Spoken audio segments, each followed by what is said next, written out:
2019ला भाजपा जिंकणे देश आणि जनतेसाठी महत्त्वाचं असून सर्व पक्षांच्या तुलनेत भाजपा हटके पार्टी असल्याचं भाजपाध्यक्ष अमित शहा म्हणाले। तसंच पक्षाच्या विजयात नेता नव्हे तर कार्यकर्त्यांचा हात असल्याचं अमित शहांचं म्हणणं आहे। कुटुंब आणि जातींचं राजकारण करणारे पक्ष दुबळे झाले असून 2019ची निवडणूक देशाचं भविष्य ठरवणार असल्याचं शहा म्हणालेले आहेत। निवडणूक जिंकलो तर घराणेशाही नष्ट होईल असा टोला देखील अमित शहा यांनी विरोधकांना लगावलाय। देशातल्या तळागाळापर्यंत विकास पोहोचला, बजेटनं देशातल्या तळागाळांचा फायदा होणार, भाजप सरकारनं विकासावर भर दिल्याचंही शहांनी सांगितलंय। 35,000 कोटींचं कर्ज 10 वर्षात एकदा माफ केलं। राहुल गांधींनी बेरजेचं गणित त्यांना येत नाही का? त्यांना शेतीतलं ज्ञान नाही अशी टीका अमित शहा यांनी काँग्रेस अध्यक्ष राहुल गांधींवर केली। दानवे म्हणतात 42च्या 43 करू पण 41 नाही, पण यातील 43वी जागा बारामतीची असेल असं म्हणत मुख्यमंत्री फडणवीस यांनी टोला लगावलाय। ही निवडणूक देशाला योग्य दिशेने 21 शतकातील भारत तयार करायचा आहे। देशाच्या आयुष्यात येणारे 15 वर्षात विकासाला गती मिळाली तर चीन आणि इतर देशांनाही मागे टाकू अशी आशा मुख्यमंत्र्यांनी यावेळी व्यक्त करून दाखवली। देशातील राजकीय पक्ष एकत्र येतात, कुणी घोड्यावर तर कुणी गाद्यांवर बसलंय। मात्र पुन्हा भाजप सत्तेत आल्यावर 50 वर्षे हटणार नाही असं म्हणत रावसाहेब दानवेंनी शरद पवारांवर अप्रत्यक्ष टीका केलेली आहे। पुण्यातील भाजपा शक्ती केंद्र प्रमुख संमेलनात जाताना भाजपाध्यक्ष अमित शहा यांना काळे झेंडे दाखवण्यात आले। अमित शहा गो बॅक असे नारे दिले गेलेले आहेत आणि विद्यार्थ्यांचा स्वारगेट पोलिसांनी आता या विद्यार्थ्यांना ताब्यात घेतलंय। मॉईलचे सीएमडी राष्ट्रपतींपेक्षा मोठे असून आमच्या बोलवण्यानं सुद्धा येत नसल्याचा टोला नितीन गडकरींनी लगावलाय। तसंच त्यांना ठीक करावं लागेल अशा शब्दात मॉईलच्या सीएमडीला नितीन गडकरींनी इशारा दिलाय। कोण मंत्रालय सर्वाधिक चीटिंग करतं? ग्रेडनुसार कोळशाला दर मिळायला हवा असं देखील केंद्रीय मंत्री नितीन गडकरी म्हणाले। नागपुरातील खनिज परिषदेत ते बोलत होते। किरीट सोमय्यांच्या नावाला शिवसैनिकांनी विरोध केलेला आहे। किरीट सोमय्यांना तिकीट दिले तर शिवसैनिक काम करणार नाही असा इशारा घाटकोपर देवनारचे विभाग प्रमुख राजेंद्र राऊत यांनी दिलाय। महाराष्ट्र नवनिर्माण सेनेच्या वतीने बोईसर येथे भव्य सामूहिक विवाह सोहळ्याचं आयोजन करण्यात आलं होतं। यावेळी महाराष्ट्र नवनिर्माण सेनेचे अध्यक्ष राज ठाकरे हे सपत्नीक उपस्थित राहून त्यांनी नवदंपत्यांना शुभाशीर्वाद दिले। यावेळी 500 जोडपी एकाच वेळी विवाह बंधनात अडकले आणि महाराष्ट्र नवनिर्माण सेनेच्या वतीने आयोजित केलेल्या सामूहिक विवाह सोहळ्याला पालघरवासियांनी उत्स्फूर्त असा प्रतिसाद दिला। पुणतांब्यातील शेतकऱ्यांच्या मुलींचं उपोषण अखेर सुटलेलं आहे। मागण्या मान्य न झाल्यास पुन्हा उपोषण करणार असल्याचा इशारा मुलींनी दिलाय। कृषी राज्यमंत्री अर्जुन खोतकर यांनी शेतकऱ्यांच्या मुलींची भेट घेऊन ही चर्चा केली आणि त्यानंतर नारळ पाणी घेऊन शेतकऱ्यांच्या मुलींनी हे उपोषण सोडलेलं आहे। इथून बाहेर पडता यावे म्हणून आम्ही हे उपोषण सोडलंय, मात्र येत्या 2 दिवसात चर्चा होऊन मागण्या मान्य न केल्यास पुन्हा उपोषण करणार असल्याचं शुभांगी जाधव यांनी सांगितलंय। तर पुणतांब्यात शेतकऱ्यांच्या मुलींचं आंदोलन दडपल्याच्या निषेधार्थ गाव बंदची हाक देण्यात आली होती। 2 तासांसाठी गाव बंद ठेवण्यात आलं होतं। विविध मागण्यांसाठी पुणतांबा या ठिकाणी मुली उपोषणाला बसल्या होत्या आणि त्यांचं आंदोलन सरकारने दडपून टाकलं आहे। सरकार आवाज दाबण्याचा प्रयत्न करते असा आरोप सुप्रिया सुळे यांनी केलाय। मुंबईत शिक्षक भरती संघटनेच्या वतीने आमदार कपिल पाटील यांच्या नेतृत्वाखाली मोर्चा काढण्यात आला। समान काम समान वेतन आणि शिक्षण क्षेत्रातील अन्यायाविरोधात हा मोर्चा काढण्यात आला। या मोर्चात मुंबईसह राज्यातील शिक्षक, शिक्षकेतर मुख्याध्यापक, अंगणवाडी सेविका या देखील सहभागी होत्या। मनमाड नगर परिषदेतर्फे जलवाहिन्यांच्या दुरुस्तीचं काम करण्यात आलेलं आहे आणि यामुळे शहरातील पाणी पुरवठा विस्कळीत झाला। गेल्या 20 दिवसांपासून पाणी पुरवठा ठप्प असल्याने नागरिकांना पाणीबाणीला तोंड द्यावं लागत आहे। धरणात पाणीसाठा उपलब्ध असतानाही केवळ नगर परिषदेच्या हलगर्जीपणामुळे नागरिकांना कृत्रिम पाणी टंचाईचा सामना करावा लागतोय आणि त्यामुळे लोकांमध्ये तीव्र असंतोष पसरलाय। एक हंडा पाणी पिण्यासाठी महिलांना खूप पायपीट करावी लागते। वर्ध्यात भुयारी गटार योजनेच्या कामादरम्यान पाईपलाईन फुटली आणि शिवाजी चौकातली ही घटना आहे। ही पाईपलाईन फुटल्यानं हजारो लिटर पाणी वाया गेलं आणि अशातच शहरात 5 दिवसाआड पाणी पुरवठा होतोय। निष्काळजीपणामुळे हे पाणी वाया गेलेलं आहे। अहमदनगरमध्ये विजेच्या धक्क्यानं 9 गायींचा मृत्यू झालाय। संगमनेर तालुक्यातील हृदयद्रावक ही घटना आहे। कनोली गावात विजेची तार गोठ्यावर पडल्याने गोठ्याला आग लागली आणि यातच या गायींचा मृत्यू झाला। मृत गायी नानासाहेब बर्वे या शेतकऱ्यांच्या होत्या आणि वीज वितरणाच्या भोंगळ कारभारामुळे या शेतकऱ्याचं नुकसान झाले। लाखो रुपयांच्या गायी मृत्युमुखी पडल्याने शेतकरी मात्र हवालदिल झालाय। एसटी महामंडळाच्या शिवशाही शयनयान बसच्या तिकीट दरांमध्ये मोठी कपात करण्यात आली। तिकीट दरांमध्ये 230 ते 505 रुपयांची कपात करण्यात आली असून हे नवे दर 13 फेब्रुवारीपासून लागू होणार आहेत। राज्यातील दुष्काळ सदृश परिस्थिती, खासगी वाहतुकीची स्पर्धा तसंच लांब पल्ल्यांचा प्रवास ज्येष्ठ नागरिकांना सुखकर तसंच माफक दरात करता यावा या उद्देशाने ही दर कपात करण्यात आल्याचं परिवहन मंत्री तसंच एसटी महामंडळाचे अध्यक्ष दिवाकर रावते यांनी सांगितलंय। चाकणमध्ये भरवसीत 7 ते 8 जणांच्या टोळक्यानं 2 कॉलेज तरुणांवर प्राणघातक हल्ला केला।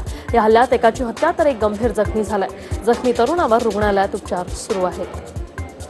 हे सर्व हल्लेखोर फरार झाले असून जुन्या किरकोळ भांडणातून हत्या झाल्याचं पोलिसांनी अंदाज वर्तवलाय। प्रशांत बिरदवडे असं हत्या झालेल्या तरुणाचं नाव असून पियुष धाडगे असं जखमी तरुणाचं नाव आहे। लातूरच्या उजनीत दुधातून विषबाधा झाल्यानं 3 वर्षीय जुळ्या बहिणींचा मृत्यू झालाय। या घटनेत अन्य दोघा बहिणींनाही विषबाधा झाली असून त्यांची प्रकृती गंभीर आहे आणि त्यांच्यावर सध्या लातूरच्या सरकारी रुग्णालयात उपचार सुरू आहेत। मारिया आणि अल्मास अशी मृत जुळ्या बहिणींची नावं आहेत। अयूब रुईकर यांना 5 मुली असून त्यांनी मुलींना दूध प्यावयास दिले आणि त्यानंतर 5ही जणींना उलटीचा त्रास सुरू झाला। आता मेहक आणि सुहाना या दोन्ही बहिणींची प्रकृती गंभीर असल्यानं त्यांना लातूरच्या शासकीय रुग्णालयात दाखल करण्यात आलेलं आहे। नाशकात संदर्भ सेवा रुग्णालयात एका रुग्णानं आत्महत्या केलेली आहे। रुग्णालयाच्या 3ऱ्या मजल्यावरून उडी मारत 60 वर्षीय रुग्णाने ही आत्महत्या केली। त्यांच्या आत्महत्येचं कारण मात्र अद्याप अस्पष्ट आहे। वर्षभरातली ही 4थी घटना असून पोलीस आता तपास करतायत। धुळे सोलापूर महामार्गावर ट्रॅव्हल्स आणि ट्रॅक्टरमध्ये अपघात झाला। या अपघातात एकाचा मृत्यू झालाय। औरंगाबाद जिल्ह्यातल्या पाचोड जवळ हा अपघात झालेला आहे। नाशिकमधील वडाळा परिसरातील झोपडपट्टीला आग लागल्याची घटना घडली। या आगीत 3 ते 4 घरं जळून खाक झाली असून आगीचं कारण मात्र अद्याप अस्पष्ट आहे। मात्र आगीमुळे मोठ्या प्रमाणात आर्थिक नुकसान झालेलं आहे। किनवट तालुक्यातील पिंपळगावात चालणाऱ्या दारू विक्री विरोधात महिलांनी रास्ता रोको करत आंदोलन केलं। गावातील अवैध दारू विक्री विरोधात अनेकदा तक्रारी करूनही पोलीस कारवाई करत नसल्याने संतप्त महिला रस्त्यावर उतरल्या। इचलकरंजीमध्ये प्रोसेसधारक आणि नागरिकांमध्ये वादावादी झाली। लायकर मळा आणि धर्मराज चौक परिसरात सांडपाणी थेट गटारात सोडल्यामुळे मुलांसह नागरिकांमध्ये डोळ्यांची आग होणं, उलटीसारखे प्रकार होऊ लागले आणि यामुळे संतप्त नागरिकांनी प्रोसेसधारकांना जाब विचारला असता प्रोसेसधारकांनी उद्धट उत्तर दिलं आणि त्यानंतर नागरिक आणि प्रोसेसधारकांमध्ये बाचाबाची झाली। रात्रीच्या सुमारास चेंबर ओव्हरफ्लो होऊन पाणी थेट गटारात मिसळलं गेलं। 4 दिवसापासून वारंवार असं घडत असल्यानं नागरिकांनी तक्रारी केल्या होत्या। जाब विचारला मात्र प्रोसेसधारकांनी उडवाउडवीची उत्तर देत वादविवाद झाला। लातूरच्या देवणी तालुक्यात बटनपूर शिवारात मगर आढळल्यानं एकच खळबळ उडाली। मांजरा नदीकाठच्या शेतात ही मगर फिरत होती आणि ही माहिती मिळताच वनविभागाने घटनास्थळी धाव घेऊन मगरीला ताब्यात घेतलं। या मगरीचे वजन सुमारे 80 किलो असल्याची प्राथमिक माहिती मिळाली। भाईंदरच्या एका स्मशानभूमीतच दुरावस्था आणि शवदहन करण्यासाठी असलेल्या सिलेंडरमधून गॅस गळतीमुळे मोठी दुर्घटना घडू शकते। वारंवार तक्रार केल्यानंतरही मीरा भाईंदर महानगरपालिका याकडे लक्ष देत नसल्याचा आरोप नागरिक करतायत। ठाण्यातील अमृत पॅराडाईज इमारतीवरील 18व्या मजल्यावरील एक पिलर वाऱ्याने हलत होता। यामुळे अग्निशमन दल आणि आपत्कालीन विभागानं घटनास्थळी जाऊन हा पिलर रबरी पट्ट्याच्या सहाय्यानं बांधलेला आहे। पिंपरी चिंचवड इंद्रायणीमध्ये 2 दिवसात एकाच जागेवर 2 अपघात झालेत। पहिल्या अपघातामध्ये रस्त्याच्या कडेला उभ्या असलेल्या कारवर दुसरी 4 चाकी येऊन आदळली तर याच रस्त्यावर 2 दिवसापूर्वी घडलेल्या अपघातात एक दुचाकीस्वार स्कूल बस खाली चिरडला गेला असता केवळ दैव बलवत्तर म्हणून हा दुचाकीस्वार वाचलाय। पश्चिम रेल्वेच्या गुजरात राज्यातील उंबरगाव संजाण स्थानकादरम्यान रेल्वे रुळाला तडा गेला होता। अहमदनगर मुंबई ट्रॅफिक ट्रॅकवरील रेल्वे रुळाच्या जॉईंट जवळ हा तडा गेला होता आणि यावेळी रेल्वे कर्मचाऱ्यांच्या सतर्कतेमुळे दुर्घटना टळली। पश्चिम रेल्वे मार्गावर रविवारी सांताक्रूज ते गोरेगाव स्थानकांदरम्यान जम्बो ब्लॉक घेण्यात आला। सकाळी 10:35 ते 3:35 सांताक्रूज ते गोरेगाव स्थानकादरम्यान दोन्ही दिशेकडे जाणाऱ्या जलद मार्गावरील काही गाड्या रद्द होतील आणि काही धीम्या मार्गांवरून धावतील। तर भारवर मार्गावर रविवारी सकाळी 11:40 ते 4:10 छत्रपती शिवाजी महाराज टर्मिनस ते चुनाभट्टी आणि वांद्रे दिशेकडे जाणारी एकही लोकल धावणार नाही आणि त्याचप्रमाणे सकाळी 11:10 ते सायंकाळी 4:10 चुनाभट्टी आणि वांद्रे ते सीएसटीएमच्या दिशेने जाणारी एकही लोकल धावणार नाही आहे. महाराष्ट्र बँक आपल्याच ग्राहकांना लुटायला लागली आहे. कारण आता नाव, पत्ता आणि सही बदलायची असेल तर महाराष्ट्र बँक आपल्याच ग्राहकांकडून 177 रुपये घेते. राज्यातल्या 11 IPS अधिकाऱ्यांच्या बदल्या झालेल्या आहेत. यात मराठवाडा विभागातील आयुक्त पुरुषोत्तम भापकरांनाही हलवण्यात आलंय. मेळघाटातील बालमृत्यू रोखण्यासाठी राज्य सरकार मांत्रिकाची मदत घेणार आहे.